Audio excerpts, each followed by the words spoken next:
Hello, Robert. Hello, Hugo. How are you? I'm fine. Yourself? I'm doing well, thank you. This is episode 3 of SVGA. So we're doing all things retro gaming, all stuff, all old stuff, old games, old PC games, especially. And today we have something of a, I don't want to say a gem because it's not. It's not a gem. It's something interesting, I'd say. We were just talking before the recording started about the period of the from 1990 to maybe 1995. The last game we played, Phantasmagoria, was came out in '95 with all this blurry and horrible CGI, and but with some interesting techniques, with some green screening, some the inclusion of real actors in CGI environments. But today we're going really old school. We're going with 2D action platformer. So what did we play for this week, Robert? We played Bio Menace, which actually I think is our first game on this that actually has SVGA graphics. I think so too. I mean, I'm quite sure Half-Life didn't have SVGA graphics, No. and neither did Phantasmagoria. So we're really doing it this week. We're deep into the retro gaming period. Bio Menace is because I think the thing that is really interesting with Bio Menace is not necessarily the game, which is the game isn't bad itself. I mean, it's interesting, it's fun in some aspect. I mean, for me, maybe you found it extraordinary, but I think that the interesting fact about Bio Menace is the fact that it came out from Apogee Software.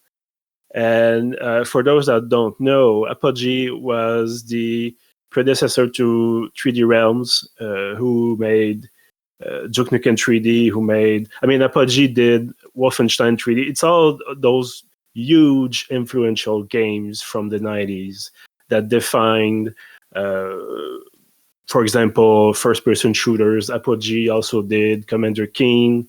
They did a bunch of stuff. And when you look at the list of what they call 3D Realms games, which is basically Apogee that became 3D Realms after that, you see the complete transformation, in my mind at least, the complete transformation of the video game world. Yes.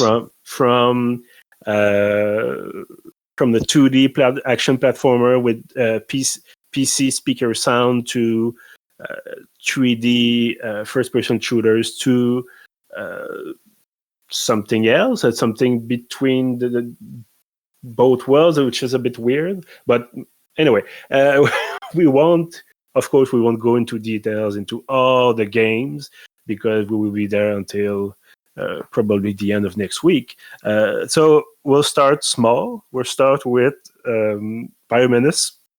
Could you tell us a bit more about the game? Yeah, so it's a bit of a strange one. It's one I remember playing actually as a kid.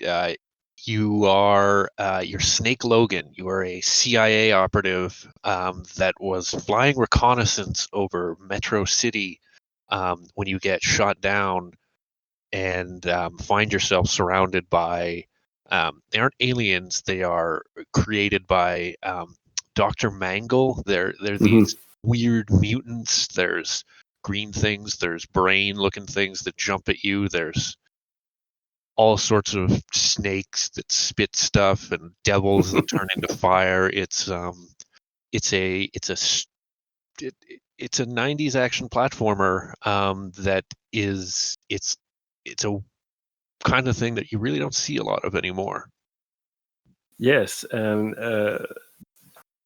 the funny thing is, I don't know what if the fact that the hero is named Snake Logan is a reference to Snake Plissken from Escape from New York, which came out in the 80s. But I had forgotten about the real name of the character, and I named it something like John Danger, or it's the most. He's so cliched with the mullet, with the mustache. Fantastic. And that's another thing from I'd say the 80s, because in the 90s, when you think about FPS, first-person shooters, when you think about first-person shooters characters, of course you have the Doom guy, which normally doesn't. Does he have a face in the first one? Do we see his face? I mean, we see this face in the bar at the on the screen when you play. There's the menu bar, action bar, or something, and you see his face. But when you look at, for example, B.J. Blazkowicz from Wolfenstein 3D, a Doom guy, when you look at Duke Nukem, these are all 90s action heroes. They're clean shaven. Blockhead. Sorry? They got blockheads. Yeah, exactly. The mullets, not really a big locks of hair like Mr. Logan here, and yeah, he has this way of moving. It really looks like once again the 80s action movie hero. He's not the doesn't look like a refrigerator. He looks like more a real person, maybe. Yeah. Even if he has a mullet, I mean. and so you move from it's really the way that you go through levels is really basic. Maybe we could say that it's so. There's usually this person, this hostage, who is trapped behind a force field or a laser stuff or laser barrier or something else, and you have to deactivate said barrier. And I think sometimes you also have to deactivate the force field that prevents you to going to the other level. Is that it? So you have to. There's the hostage, and they have the key to the exit. And you're right. It's usually the exit is usually behind some kind of force field, which I think if you touch it, kills you instantly. Oh, okay. I never actually touched it because it didn't seem like a good thing to touch, and health is kind of precious in this game. So. Yeah, so I think it's one of the lessons you get from playing video games for that era is that force fields are bad, and I don't think there's exploding barrels in this game, but it's something you get when you play games to the edge. You see some stuff that keeps being used from one era to the next. So, like I said, exploding barrels, force fields. There's some conventions in the video game world where you cannot go against the convention because the player won't know what to do. Right. Like, for example, on an elevator platform, you can jump through the bottom to get on it. Yeah.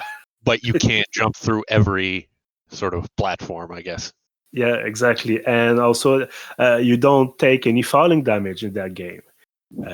And I think it's a good thing because there's a bunch of places. It's really, once again, really 90s, where the level design isn't really realistic in a sense where it's not I mean, today when you play, for example, any kind of game except maybe platformers, but when you get an action game, usually when it's in 3D, you move into some realistic looking corridors. There's some maybe an industrial zone where you go through buildings, etc., etc. But in that case, and it's also the same thing for Wolfenstein 3D, where the level design is more akin to a maze than a real place. And, right. And so here you can fall down. I mean, you have to fall down. Well, you don't have to, but usually it's quicker. For example, the first level, it's quicker to fall down and to go to the other building than take the one or two platforms that you have to take, go down some ladders. I know from our Half-Life discussion that you really love ladders. Oh, but, yes. But in this case, I did want to talk about ladders, so yes.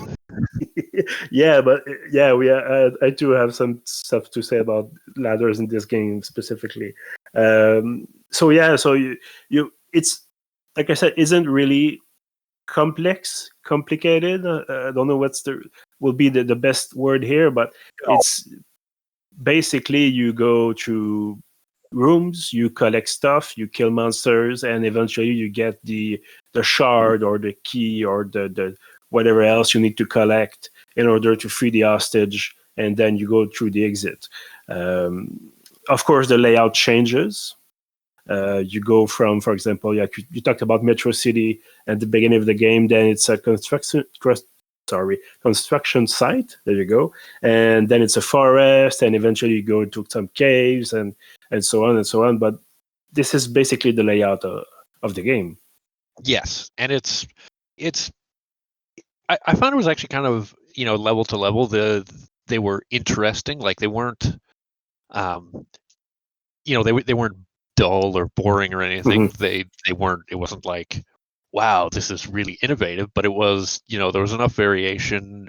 The art was decent enough.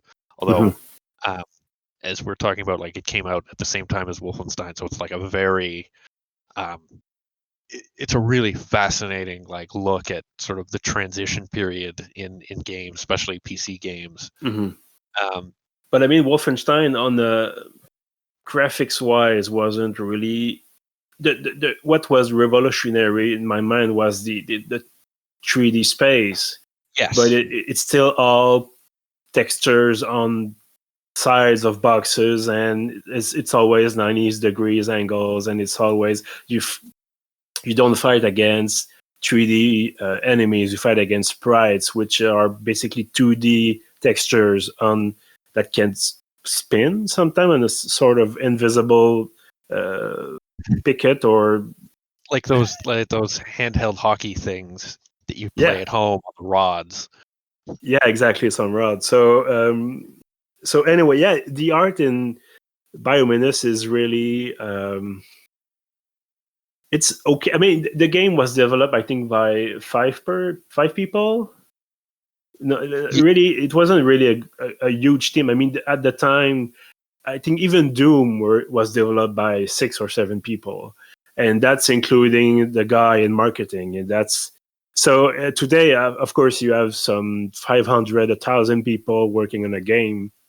You have 5 people designing like an exploding barrel on their own. Yeah, exactly. So at the time, I mean, I don't really know if we have the number of people working on it, but yeah, it's a small team, really, really small team, developed in a few months. I mean, it took a while to adapt, and that's the another interesting part. They took the graphics engine from Commander Keen, and they adapted it to be able to play Bio Menace, which is completely, I mean, really, really more complex design-wise, I think, than Commander Keen. Yeah, and it's an interesting way that this is something that still happens. I mean, the Unreal Engine is probably the best example of that, but it's taking something that exists and as sort of a backbone and adapting it to make something else work. And I don't know if this was the probably wasn't the first time this was done, but it's a really smart way of doing things. And another thing I want to talk about is when you load the game, and this is first of all, we technically the game is free to. I mean, you can get it for free on GOG.com, but it was sold until 2000.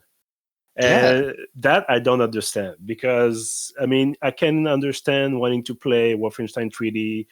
Even that, it's a bit hard to find your way across. We're not used to that kind of stuff anymore, I think. No, it took me. It's interesting you say that, because it took me a while playing this one to actually get into the like headspace of finding it. Like it took 2 or 3 times to like, okay, I got to sit down, and like it's just a different set of skills than modern gaming. Really, it's totally different.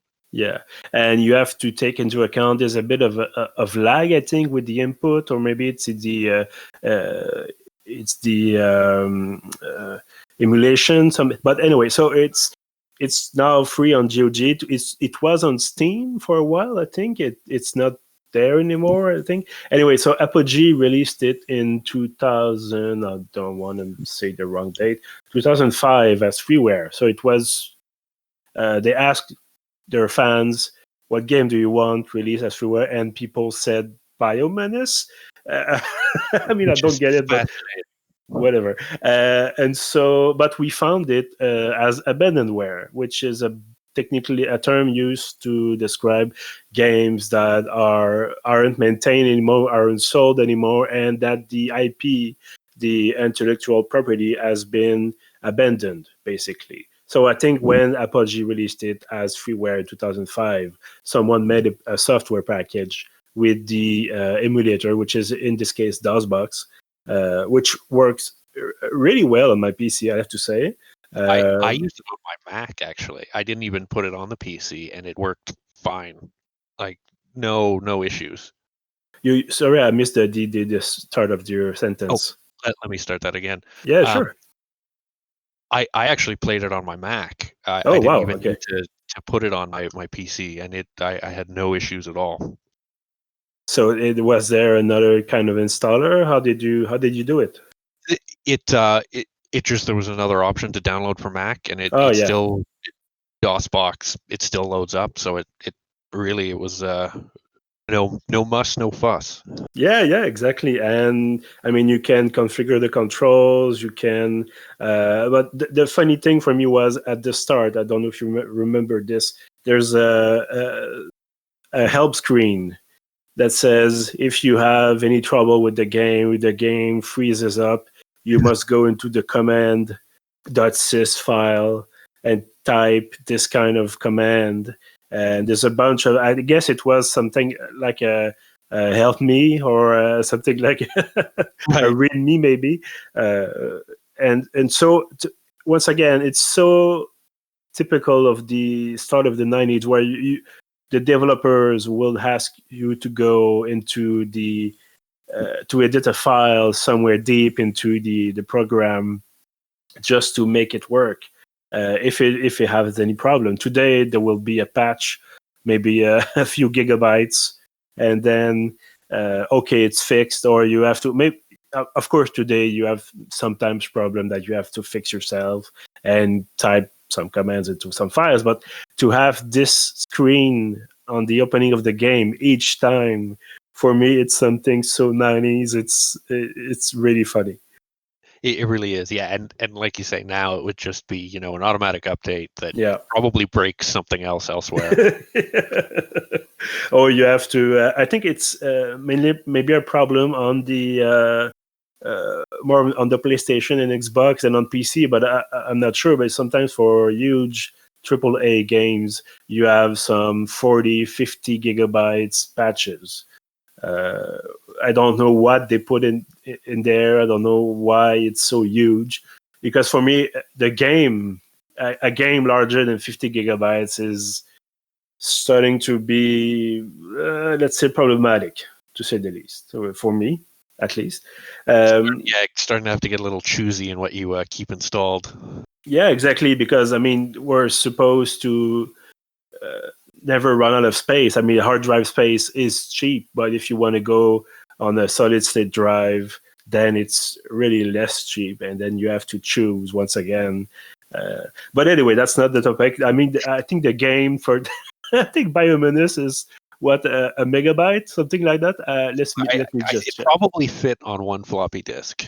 Yeah, it's okay. Well, this is uncompressed with the emulator, but on my PC, it's 6.7 megabytes, which is, as today's standards, it's nothing. You probably couldn't fit the texture of a single item into that much. Yeah, exactly. And I want to bring up an anecdote I have about the because it was not the first time I played Bio Menace. I played I think the shower version, and this is a bit of a wild story.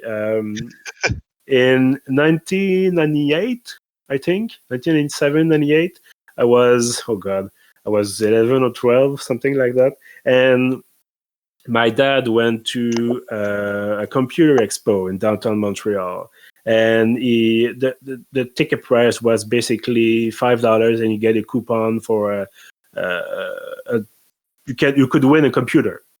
Okay. And so it was a partnership with a place called Comptoir Informatique, which has closed down for at least 10 years now. But at the time, it was when you surely remember the time where you have all these computer shops that could sell you pre-built stuff. And so, yeah, that was one of those shops. And so we won. We won the computer. It was a 200 megahertz with 3.5 gigabytes of hard drive space and whooping 2 megabytes of video memory. So for the time, it was so bad. And so with the sound card came a CD-ROM with the drivers on it. And on that same CD, if you went into DOS and you typed game, was it games? I don't remember. You had access to this folder of about 100 DOS games, including Bio Menace. I think it was all shareware. But anyway, you have some really strange stuff. You had some more known stuff like Corridor 7. You had some Bio Menace. You had Alien Carnage, which is the same developer as Bio Menace. And you had a bunch of stuff, Hocus Pocus, which is also another 2D platformer made by Apogee, which is pretty good too. And so, yeah, so that was this weird folder of games that you could not really. I remember trying to close the DOS session and clicking on it was in a window on the desk. God damn it, I'm missing the word here. But anyway, it was, so I tried to click the X at the top right of the screen of the window, and it just froze Windows 95, 98. And How did you find out about this folder? I'm curious. I think my dad found it, and I have no idea how he did. But yeah, there was this folder called Games, and yeah, we spent a few hours on this. And it was already in 98, some old stuff. And I mean, 98 was the year of Free Space, I think. An excellent sci-fi simulator. And so there was, 98 was the year of Half-Life. Wow. And so, yeah, so I don't know, it was just bizarre to think that, there's some space left on the CD-ROM on the CD for the audio driver. We're going to put some DOS sharewares on this. Anyway. Different time. Yeah, different time. They don't do that anymore. They don't even, about a graphics card a few weeks back. And I remember also the time where you bought a graphics card and it came with a game. Yeah. And that's how I got Morrowind, by the way. That's that's how I got Morrowind as well. Yeah, well, that's really funny. Robert, there's another point I want to talk about. I have to confess I didn't get very far in the game. I went all the way to level 4, I think. And that's because the game is quite difficult. I didn't remember how difficult it was. I think that when I played it as a shareware version, I maybe got through level 1 and maybe 2, but no farther. But yeah, so it's not an easy game. No, it's not. And it's funny you say, like, in the shareware version, you didn't think you got very far, because playing it, I made it the farthest I've ever made it, and it was like after level 2, after the park, I didn't recognize anything. So yeah, it was all new to me. But it's a difficult game. I played it on easy. I don't know about you. Yeah, me too. I think easy, it's only giving you more health points, maybe? I think so, yeah. Which are necessary because health is difficult to find. Yeah. So you have these med packs that you can find somewhere, sometimes around the level, and there's also extra lives you can get. Because it's a game with extra lives. It's also a game where you can collect stuff just to get points. Yes, and I think if you hit I don't know what the point total is, but every time you hit 1,000,000 or whatever, you get another life. Okay, but because I know you can also collect gems, and if you get something like 50 gems, you get an extra life too. But this is kind of playing Wolfenstein 3D and getting points, and I'm getting points. It's maybe it was. This is going back to the arcade era when the point of the game was getting points, but now it's.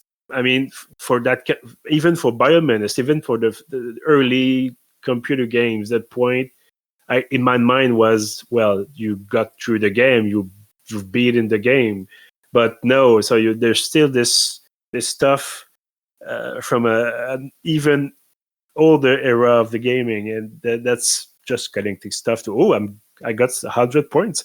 It's and the thing is that to get this stuff that gives you points, you usually have to open doors that need keys that you have to collect too, and you never know what's going to be behind the door. You can guess if you've played it enough times. Yes.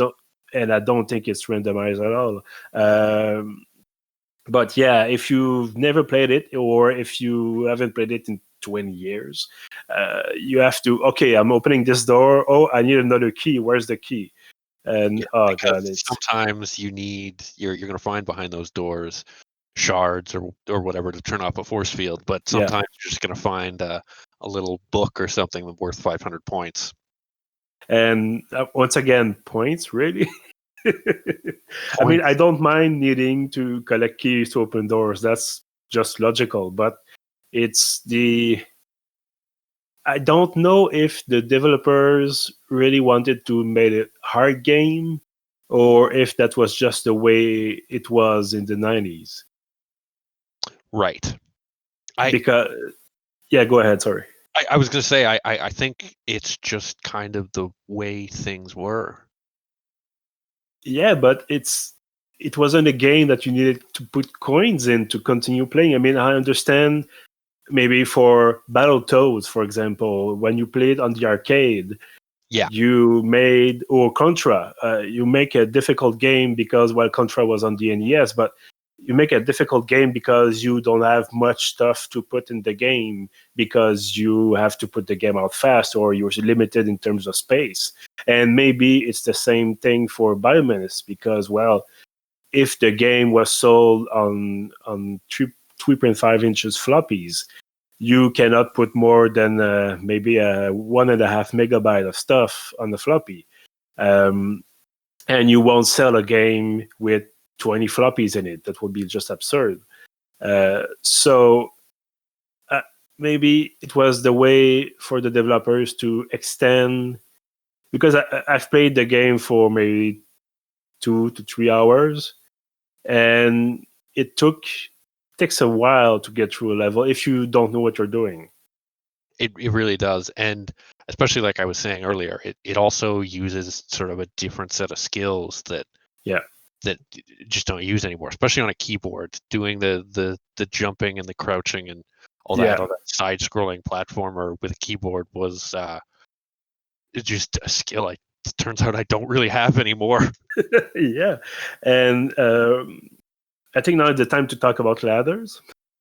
Yes. Maybe we could have a ladder segment in each game and decide. There was a ladder in Phantasmagoria, I think so, when you had to go into the cave to get and maybe we could have the ladder segment with a special musical theme or something. Anyway, so there's a bunch, really. There's a lot of verticality in the game. I think we can agree on that.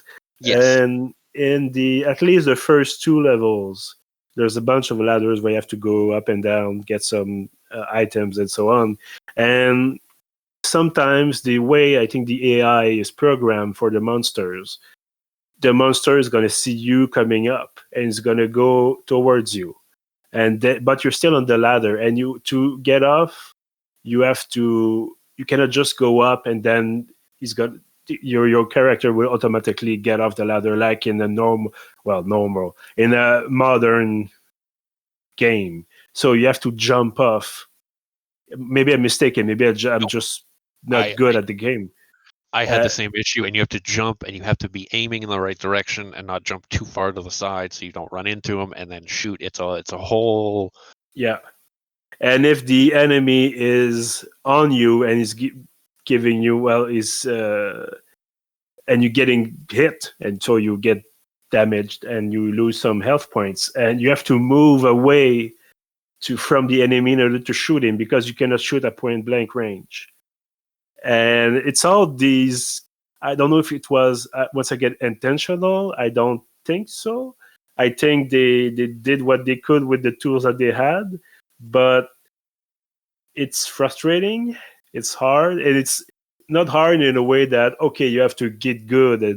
I mean, I suck at Dark Souls, I have to admit, but it's mostly because I'm not used to a controller to do some 3D gaming. But anyway, I feel like Dark Souls, you can eventually master the reflexes, the time that you have to press the button, and so on. I think that in Bio Menace, you cannot master it up to a point where you won't take damage or you won't be attacked at point blank range, and you have to move out, and so on and so on. I think it's inherent to the game that it's I don't want to say flawed, but it feels like it's lacking polish.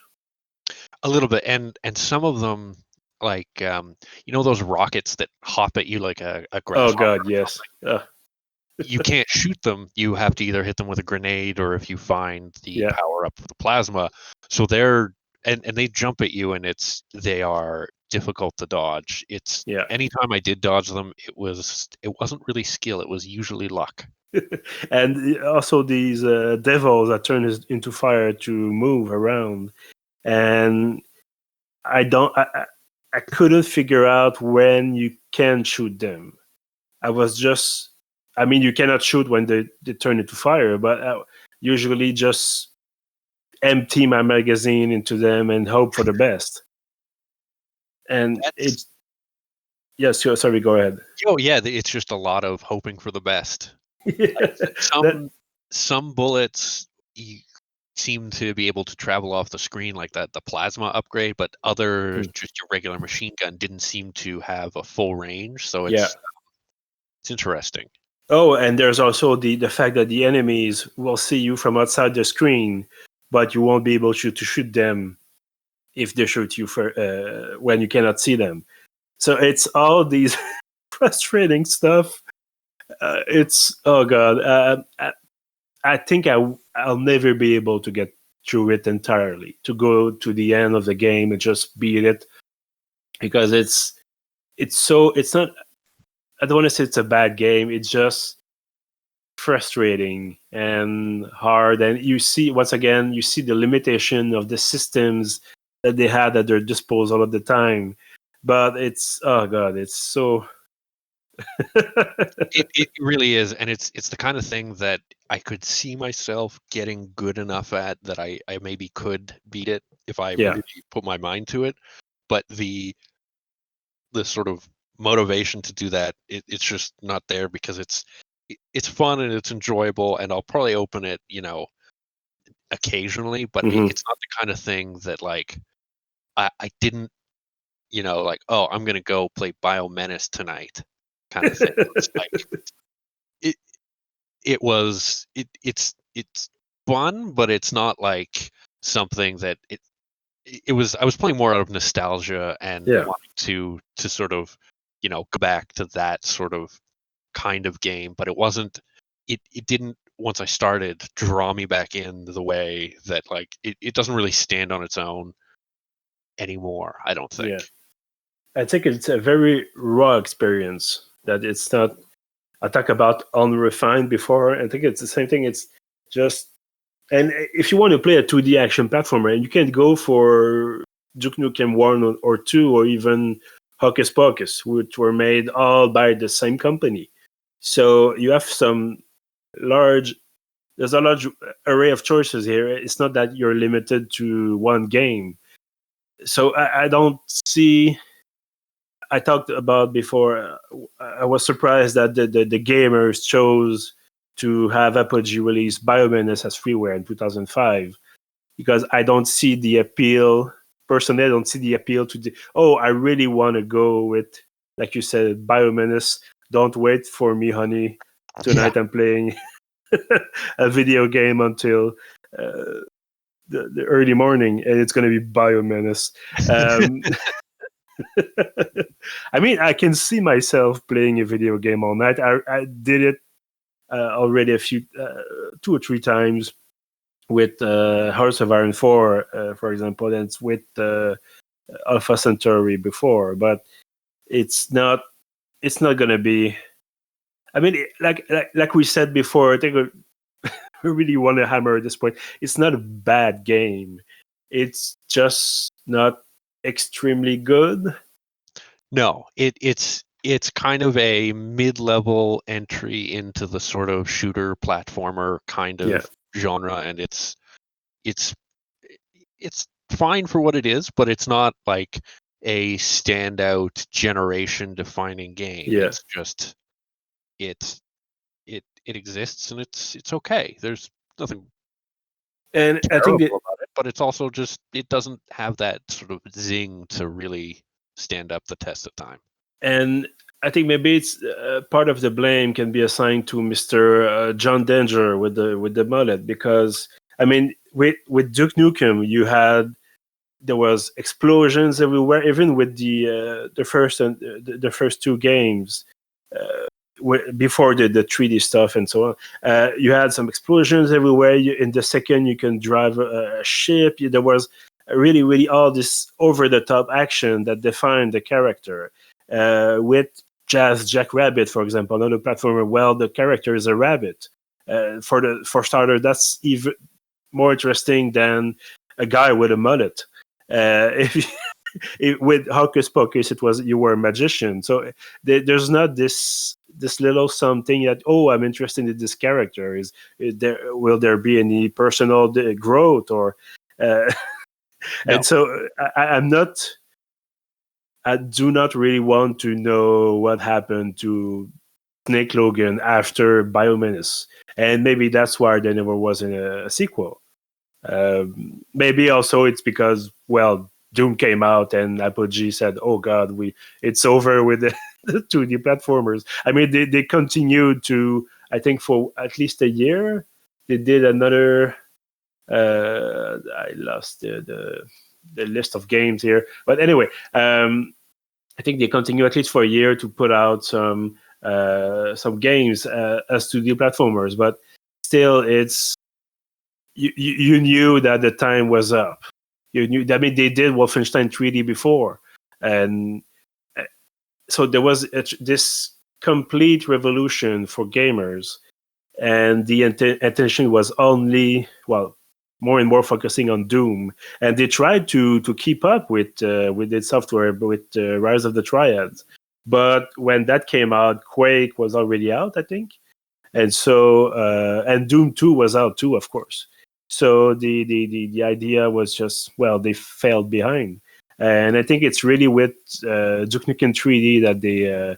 no, Quake wasn't out, sorry. But yeah, Doom 2 was out. So Rise of the Triads was based in part on the Wolf 3D engine, I think, or Doom engine. Anyway, I'm just mumbling around, ranting. Yeah, but it's clearly a game that is kind of like maybe not the last example. I think that's going too far, but it's PC gaming had moved on, or was in the process of moving on, and the platformer wasn't where shooters were going. Mm-hmm. Because you had all these, graphics cards were becoming more and more available. You now had sound cards. And also all this, the music isn't bad in Bio Menace. It's okay, serviceable. But yeah, so you had all this high tech, and I'm doing some air quotes here, higher tech stuff coming out, and you were able to afford it and put it in your home PC. And so why would you want to play? I mean, I was playing, of course, it's 25 years later, but I was playing Bio Menace, and I was thinking, okay, now I'm playing Bio Menace with a mechanical keyboard on a 27-inch 4K screen, and I just bought a GeForce 2060, and I'm playing Bio Menace, and with PC speaker sound, and so, like I said, of course, now it's silly, but at the time, maybe, I mean, if you play Doom, why would you go back to play Bio Menace? That's the point I want to make. Yeah, And it's like we're saying, it's fine, but it's the world was moving on. yeah, maybe if it came out in '91, it would have made a bigger splash. But yeah, '93. I think it was really too late for the genre. Still, if you want to play it, it's on GOG, and it's again in abandonware. I think we're gonna put up the link. I don't think it's illegal. I mean, it's free. It's not like you're pirating some stuff. If you want to play it, if you want to try it, it's $0. So if you have a few minutes to spare, if you're nostalgic, maybe of that era, it's a perfectly fine game. Yeah, sure. It's fine. I mean, just it's fine. Exactly. It's the main theme song is one that over the years has occasionally popped into my head, and every time it's like, where's this song coming from? But other than that, it was, it's a nostalgia trip. You're stepping back into time that it really doesn't exist anymore. I mean, I think that's the objective of this podcast. So there you go. There you have it. Robert, thanks a lot for being there once again for this third episode of SVGA, and for the people listening. Of course, thank you. A huge thank you for being there also. You can listen to the other 2 episodes on pf.ca. We're also on about every platform that exists. YouTube, Spotify, SoundCloud, and we're also on Patreon. If you want to give us a hand, a few dollars maybe, we're doing. You can also vote on the next game. We'll give you some choices, and you could. Will be a vote. So I think that's it. So thank you again, and we'll see you next time. Bye bye. Always a pleasure. Thank you, and bye everyone.